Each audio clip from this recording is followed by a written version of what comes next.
This first unit will ask you to complete assignments that will allow you to engage in the sort of self-reflection and writing process that can prove vital in the healthcare field. Each is a process, part of a practice, that, when continued and sustained, will enhance your ability to understand, connect, analyze, and collaborate. Self-reflection is a type of deep thinking that investigates the self in order to learn. It can be done through deep meditation, careful introspection, serious thought, or conscious consideration. This thoughtfulness looks deeply at character, actions, motives, beliefs, nature, and purpose to create understanding. You might be wondering at this point how exactly to go about engaging in self-reflection. While there are many ways and activities that can help you practice it, here are the 3 key stages that you need to experience. The first stage is to fully describe what happened during an event, how you were feeling, what you did, or how you reacted, what others did, how they reacted, and how they felt. Describe the time and place. Provide details about the contexts, what was going on in the background. This is easily accomplished with an event in time, but you can also describe the what of a decision you made or thought you had. This step is most important because it builds a clear idea of all the factors involved in your experience. The second stage is the so what stage, where you analyze and interpret to find meaning, shifting from the description of the what happened into the interpretive so what, trying to understand the meaning of the experience for each participant. What lessons were learned? At the end of this stage, you should have an idea as to why this event is important. The third stage is the now what stage, looking into methods of action for the future. You should be able to suggest what you might do differently and how you can apply the lessons learned and insights gained to new situations. You should be able to set future goals or action plans with what you've learned in mind.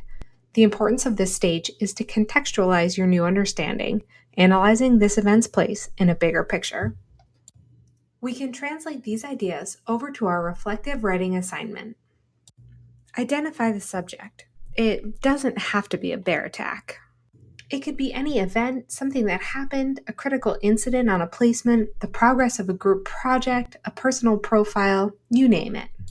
Then, follow the steps of self-reflection and writing. First, investigate closely what happened, then move on to your analysis and careful thinking about what you've learned and how your understanding has developed, and then finally identify key points to take forward for future development, both personal and professional.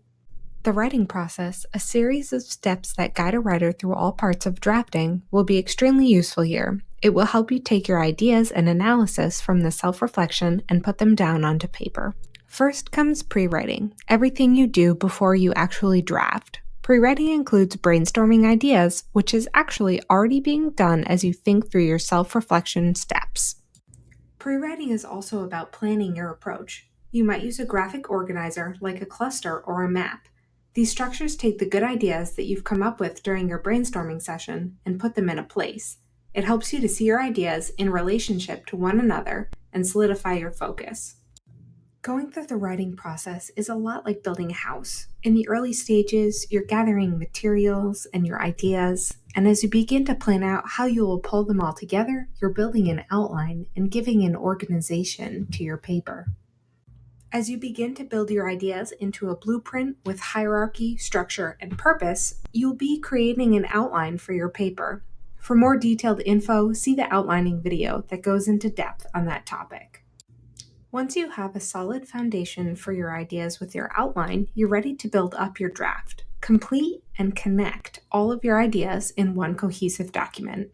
Using the notes that you prepared during pre-writing as a guide, put your thoughts to paper. You can even use the outline you created and begin to fill in the details and make connections. It's okay to do this in stages or non-linearly. In fact, I suggest working with the body paragraphs first. During the revision or rewriting stage, you'll look to see how this draft can be improved, if it has a distinct flow of ideas, or if it leaves any unanswered questions.